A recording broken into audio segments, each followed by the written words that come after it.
12시 많은 참여 바랍니다. 뉴욕 증시가 급등락을 계속하고 있는 그런 상황입니다. 자, 이렇게 대외 변수가 불안정한 상황에서 국내에서도 여러 가지 모멘텀들을 찾아봐야 되는데요. 오늘도 모닝 뉴스와 함께 보시기 바랍니다. 자, 첫 번째 소식은 소송과 관련된 내용입니다. LS전선 결국에 최종 승소를 했다라는 그런 내용에 따라서 움직이는 모습이었었고요. 이제 그런 가운데 대선과 관련된 내용들이 계속해서 이어지고 있습니다.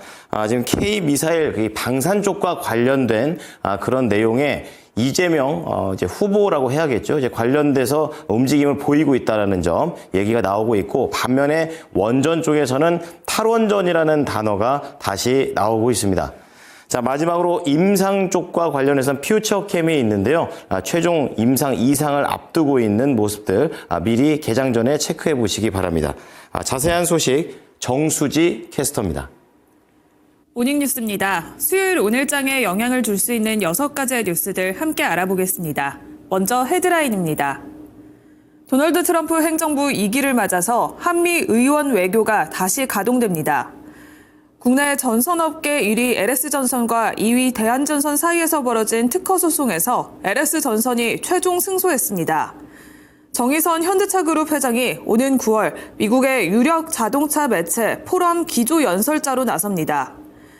대선 레이스가 본격화되면서 더불어민주당 싱크탱크도 속도를 내고 있습니다. SK그룹이 몸값 5조 원대로 거론되는 반도체 웨이퍼 제조사 SK실트론을 매각합니다. 퓨처캠은 전립선암 치료 방사성 의약품 후보물질의 임상 이상 최종 결과 보고서를 수령했습니다. 첫 번째 뉴스입니다. 도널드 트럼프 행정부 2기를 맞아서 한미 의원 외교가 다시 가동됩니다. 지난달 한미 의원 연맹이 출범한 데 이어서 다음 주에는 미국 지한파 의원들이 한국을 찾습니다. 미국 측의 관세 부과에 대한 한국의 입장을 설명하고 전국이 안정을 되찾고 있다는 점을 강조할 전망인데요. 지난해에도 윤석열 전 대통령을 만난 바가 있는데 이번에는 우현식 국회의원 면담이 있을 예정입니다. 트럼프 행정부의 관세 정책과 한미 조선업 협력, 알래스카 LNG와 함께 미국산 농산물 수입 등 경제와 통상 이슈들을 논의할 예정입니다. 당장은 관세가 중요하기 때문에 긴밀히 소통할 것이라며 미국 의회가 트럼프 행정부에 제동을 거는 역할을 할 수 있기에 이번 만남은 중요한 기회가 될 것이라고 밝혔습니다. 이어서 두 번째 뉴스입니다. 국내 전선업계 1, 2위 사이에서 벌어진 특허 소송에서 LS전선이 최종 승소했습니다. LS전선과 대한전선 모두 특허 침해 소송에 상고하지 않기로 하면서 LS전선의 최종 승소가 확정됐습니다. 이로써 5년 8개월간 이어졌던 양사의 법적 분쟁이 일단락됐는데요. 앞서 재판부는 지난달 13일 진행됐던 20재판에서 대한전선이 LS전선의 특허권을 침해했다고 판단하고 1심 선고를 변경해 배상액을 상향 조정했습니다. 민사소송의 경우에는 당사자가 판결문을 송달받은 날부터 2주 이내에 상고하지 않으면 판결이 확정됩니다. 이번 소송은 지난 2019년 8월 LS전선이 대한전선을 상대로 대한전선이 제조 판매하는 부수적투용 조인트 키트 제품이 자사의 특허권을 침해됐다면서 제기됐습니다. 한편 이번 특허 침해 소송은 종결됐지만 현재 해저 케이블 공장 설계 노하우 유출 관련해서는 경찰 수사가 진행 중이어서 양사의 공방은 당분간 지속될 것으로 보입니다. 세 번째 뉴스입니다. 정의선 현대자동차 그룹 회장과 메리베라 제너럴 모터스 회장이 오는 9월 미국에서 다시 만날 것으로 보입니다. 미국 자동차 전문 매체 오토모티브 뉴스는 현지 시간 8일 정 회장과 바라 회장이 오는 9월 11일 디트로이트에서 열리는 자사 포럼에서 기조연설을 한다고 보도했습니다. 아울러 또 다른 연사로는 LG 에너지 솔루션, S&P 글로벌 모빌리티 등의 전문가와 임원들이 참석할 예정이라고 전했습니다. 이번 포럼에서는 북미와 글로벌 차량 판매 전망과 함께 글로벌 무역과 관세 역학관계, 전기차 제조에 대한 자본 투자 등에 대한 패널들의 토론도 예정되어 있습니다. 앞서 정 회장과 바라 회장은 지난해 9월 체결된 양사의 포괄적 협력을 위한 업무 협약식에서 만나는데요. 새로운 협력까지 기대해 보셔도 좋을 것 같습니다. 네 번째 뉴스입니다. 대선 레이스가 본격화되면서 더불어민주당 싱크탱크도 속도를 내고 있습니다. 더불어민주당의 싱크탱크는 미래성장위부터 시작하는데요.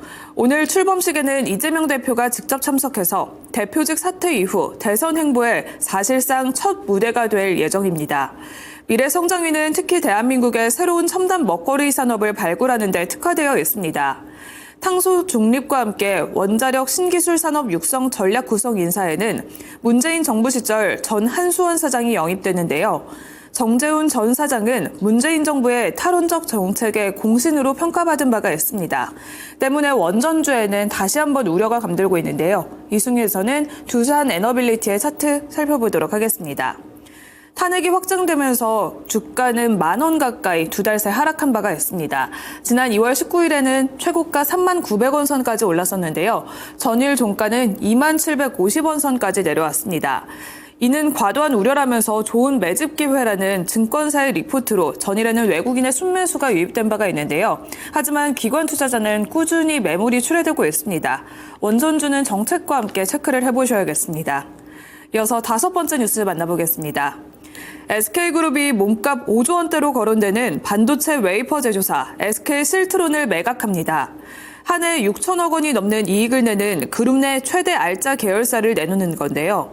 사모펀드 한행컴퍼니가 SK스페셜티에 이어서 SK실트론도 인수할 것으로 예상되고 있습니다.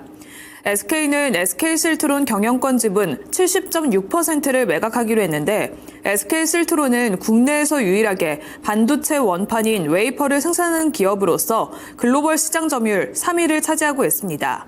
실트론은 SK그룹에 인수된 뒤 급성장한 바가 있는데요. 매각가까지 합치면 6조 원 이상의 현금을 확보할 수 있을 것으로 예상되고 있습니다.